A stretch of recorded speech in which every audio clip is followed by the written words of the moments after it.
Hello friends, TNPSC group 4 2018ஓட question paper இன்றைக்கி நம்ம கையில் இருக்குது. எக்ஸாம் கம்ப்ளீட் பண்ணியிருப்பீங்கன்னு நினைக்கிறோம். இந்த எக்ஸாமுக்கான ஆப்டிடியூட் கொஷின்ஸ்க்கான சொல்யூஷன் வித் எக்ஸ்ப்ளனேஷனோட இந்த வீடியோவில் பார்க்கலாம். இந்த வருஷம் எக்ஸாமினேஷனுடைய பேட்டர்ன் எப்படி இருந்துச்சு அப்படின்னா, மோரார்லெஸ் ரொம்ப சிமிலராக இருந்துச்சு, ரொம்ப சிம்பிளாக இருந்துச்சு. அது மட்டும் இல்லாமல் மேத்தமேட்டிக்கல் நம்பர்ஸ் இல்லாமல் கான்செப்ட் ரிலேட்டடான கொஷின்ஸ் நிறைய கேட்டிருக்காங்க. 25 கொஷின்ஸ் வழக்கம் போல் வந்திருக்கு. இப்போது இந்த வருஷம் இருக்கிற கொஷின்ஸ்க்கான சொல்யூஷன் பார்க்கலாம். ஃபஸ்ட்டு கொஷின் e⁻0 அப்படிங்கிறது என்னன்னு சொல்லி கேட்டிருக்காங்க. இது ரொம்ப சிம்பிளான ஒரு problem. Anything power 0 is equal to 1. இது பேசிக்காக நம்ம நிறைய ஸ்கூல் ப்ராப்ளம்ஸ்லேயே e⁻0 இஸ் ஈக்குவல் டு 1ங்கிற 1 மார்க்கில் நிறைய படிச்சிருப்போம். அதனால் இந்த இதை சால்வ் பண்ணுறது ரொம்ப இதாக இருக்காது, ரொம்ப கஷ்டமாக இருக்காது. செகண்ட் கொஸ்டின் பார்த்தீங்கன்னா, இது ஒரு கான்செப்ட் ரிலேட்டடான ஒரு problem. How many solutions have a linear equation in one variable. ஏதோ ஒரு வேரியபிள், ஒரு லீனியர் ஈக்குவேஷனில், லீனியர் ஈக்குவேஷன் அப்படின்னா x + y + z is equal to something, இந்த மாதிரி இருந்தால் தான் லீனியர் ஈக்குவேஷன். அதில் வெறும் ஒரு வேரியபிள் மட்டும் இருந்துச்சுன்னா எந்த மாதிரியான சொல்யூஷன் கிடைக்கும் அப்படின்னு சொல்லி கேட்குறாங்க. அதாவது வெறும் x மட்டுமோ இல்லை y மட்டுமோ இல்லை z மட்டுமோ இருக்கிற ஒரு வேரியபிள் இருக்கிற ஈக்குவேஷனுக்கு என்ன சொல்யூஷன் கிடைக்கும்னு நினைக்கிறாங்க. யூனிக் சொல்யூஷன் கிடைக்கும். இதுதான் ஆன்சர். அதாவது ஒரு கான்க்ரீட்டான ஒரு சிங்கிள் சொல்யூஷன் கிடைக்கும், ஒரு யூனிக் சொல்யூஷன் கிடைக்கும். இதுதான் செகண்ட் கொஸ்டினுக்கான ஆன்சர். இப்போ தேர்டு ப்ராப்ளம் என்ன கேட்டிருக்காங்கன்னா, ஒரு ஒரு சீக்வன்ஸ் கொடுத்துருக்காங்க. 0.12, 0.012, 0.0012 இந்த மாதிரியே போய் 7th டேர்ம் என்னன்னு சொல்லி கேட்குறாங்க. இந்த ப்ராப்ளமில் 7th டேர்ம் என்னன்னு கேட்குறாங்க. அப்போ ஆக்சுவலாக என்னென்னா, 7th டேர்மில், அதாவது ஃபஸ்ட்டு டேர்மில் 0க்கு அப்புறம் எந்த ஜீரோவுமே இல்லை, செகண்ட் டேர்மில் ஒரு 0 இருக்குது, தேர்டு டேர்மில் 2 0 இருக்குது. அப்போ 7th டேர்மில் 0.6 zeros இருக்கும், 012 அப்படின்னு சொல்லியிருக்கும். அதாவது 1 2 3 4 5 6 0 1 2. அதை எப்படி எழுதலாம் அப்படின்னா, 12 டிவைடட் பை 1 2 3 4 5 6 7 8 டிஜிட் இருக்குனால 10 to the power of -8 அப்படின்னு சொல்லி எழுதலாம். ஆனால் ஆப்ஷன்ஸில் 12ன்னு இல்லாமல் 1.2ன்னு இருக்குது. இந்த இதை நம்ம திருப்பியும் சேஞ்ச் பண்ணோம் அப்படின்னா 1.2 divided by 10 to the power of divided by 10 to the power of 8ன்னு இருக்கும். இப்போ 1.2 divided by 10 to the power of 7 அப்படின்னு வரும். அது 1.2 into 10 to the power of -7 அப்படின்னு எழுதலாம். இதுதான் ஆன்சர் டி தான் இந்த ஆப்ஷனுக்கான, இந்த கொஷனுக்கான ஆன்சர். அப்புறம் நெக்ஸ்ட் கொஷின் பார்த்தீங்கன்னாலும் ரொம்ப சிம்பிளான, ஃபோர்த் கொஷின் ரொம்ப சிம்பிளான கொஷின் தான். அதாவது 9/8 டிவைடட் பை 3/5 ஆஃப் 3/4 ப்ளஸ் 3/5. இதுதான் question.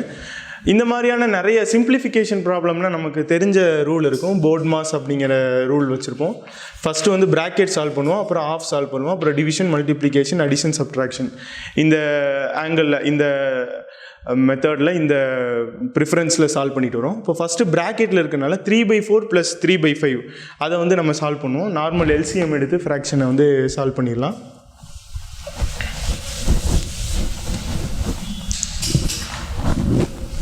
Normal 3/4 plus 3/5 normal எல்சிஎம்மில் solve பண்ணால் 15 + 20 டிவைடட் பை 20, 15 + 12 டிவைடட் பை 20, அதாவது 27/20.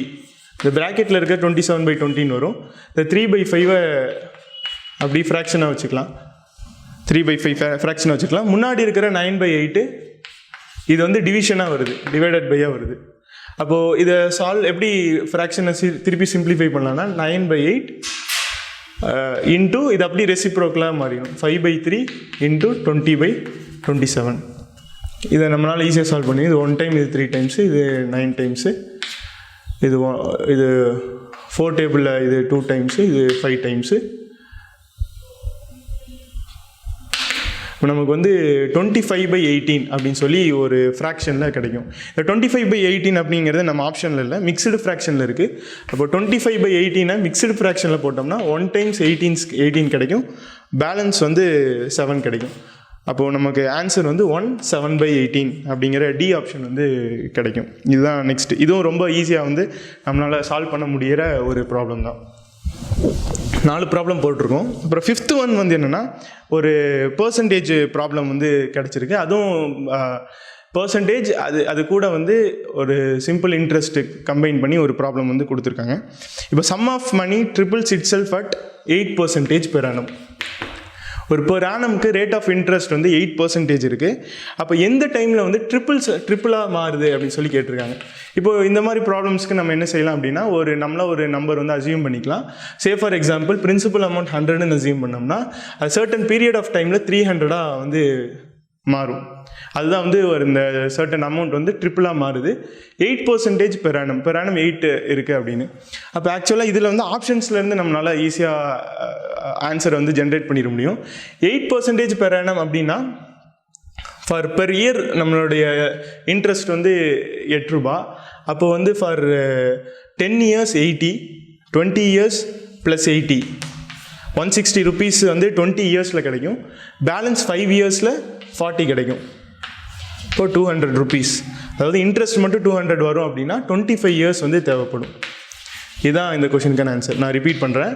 அதாவது 8% இன்ட்ரெஸ்ட் அப்படின்னா பிரின்சிபல் அமௌண்ட் 100, அப்போது 1 இயருக்கு 8 ரூபா இன்ட்ரெஸ்ட்டு. அப்போ 10 வருஷத்துக்கு 80 ரூபா, 20 வருஷத்துக்கு 160 ரூபா, இன்னொரு 5 வருஷத்துக்கு 40 ரூபா. அப்போது 200 ரூபாங்கிறது 25 இயர்ஸில் 200 இன்ட்ரெஸ்ட் கிடைக்கும். அப்போது 100 இருந்தது 300 இருக்குது, 25 years வேணும். இதுதான் இந்த ப்ராப்ளமுடைய ஆன்சர். இப்போ அடுத்ததாக வந்து என்னென்னா, இதுவும் வந்து ஒரு கான்செப்ட் ரிலேட்டடான ஜிசிடி அப்படிங்கிறது ஒன்றும் இல்லை. ஹெச்சிஎஃப் தான். ஹெச்சிஎஃப்க்கு இன்னொரு பேர் தான் ஜிசிடி, எல்சிஎம். இதுக்கான ரிலேஷன்ஷிப் வந்து கேட்டிருக்காங்க எப்படி இருக்கும் அப்படின்னு. ஜிசிடி பெருசாக இருக்குமா, எல்சிஎம் பெருசாக இருக்குமான்னு. எல்சிஎம் தான் பெருசாக இருக்கும். LCM is always greater than GCD. இதுதான் வந்து option answer. Say for example இப்போ ஒரு 2க்கும் 3க்கும் எல்சிஎம் எடுத்தோம் அப்படின்னா இதில் ஜிசிடி வந்து காமனுக்கு மல்டிப்ளையர் வந்து என்னென்னா ரெண்டுமே ப்ரைம் நம்பராக இருக்கிறதுனால ஜிசிடி வந்து 1 இருக்கும். அதே எல்சிஎம் வந்து பார்த்திங்கன்னா 6, லீஸ்ட் காமன் மல்டிபிள் வந்து 6 இருக்கும். அப்போது எல்சிஎம் வந்து ஆல்வேஸ் கிரேட்டர் தென் ஜிசிடி அப்படிங்கிறது ஆன்சர். நெக்ஸ்ட் ப்ராப்ளம் வந்து பார்த்தீங்கன்னா ஒரு ஏபி ப்ராப்ளம். இந்த வருஷம் வந்து ஏபிசிடிலேருந்து நிறைய ப்ராப்ளம்ஸ் வந்து இந்த வருஷம் கேட்டிருக்காங்க. அதில் வந்து ஒரு ப்ராப்ளம் இருந்தால் PQRST இதெல்லாம் வந்து ஏபியில் இருக்குது அப்படின்னு சொல்லி கொடுத்துருக்காங்க. ஏபி அப்படின்னா நெக்ஸ்ட் கன்சிக்யூட்டிவ் டேர்ம்ஸ் வந்து ஒரே நம்பர் வச்சு பக்கத்தில் இருக்கிற எல்லா நம்பரும் அடிஷன் ஆகிடும். சே ஃபார் எக்ஸாம்பிள் 1னா அது கூட ஒரு +2 ஆட் பண்ணியிருந்தாங்கன்னா நெக்ஸ்ட் நம்பர் 3, அது கூட +2 5, அது கூட +2 7, இந்த மாதிரி போகிறது தான் அரித்மெட்டிக் ப்ரோக்ரஷன் அப்படின்னு சொல்லுவாங்க. இங்கே ப்ராப்ளம் என்ன கொடுத்துருக்காங்க அப்படின்னா PQRST அது வந்து ஏபியில் இருக்குது. அப்படி இருந்தால் ஒரு ப்ராப்ளம் கொடுத்து அதுக்கோட வேல்யூ கேட்குறாங்க. P - 4Q + 6R - 4S + T இதுக்கு என்னவா இருக்கும் அப்படின்னு சொல்லி கேட்குறாங்க. இப்போ இந்த மாதிரி ப்ராப்ளம்லாம் நம்ம என்ன செய்யலாம்னா அசியூம் பண்ணிக்கலாம். Pக்கு ஒரு நம்பர் 1 வச்சுக்கலாம், அடிஷன் வந்து +1ன்னு இருக்கு அப்படின்னு சொல்லி அசியூம் பண்ணிட்டோம்னா 1 2 3 4 5 அப்படின்னு சொல்லி நம்ம ஒரு வேல்யூஸ் வந்து அசியூம் பண்ணிக்கலாம்.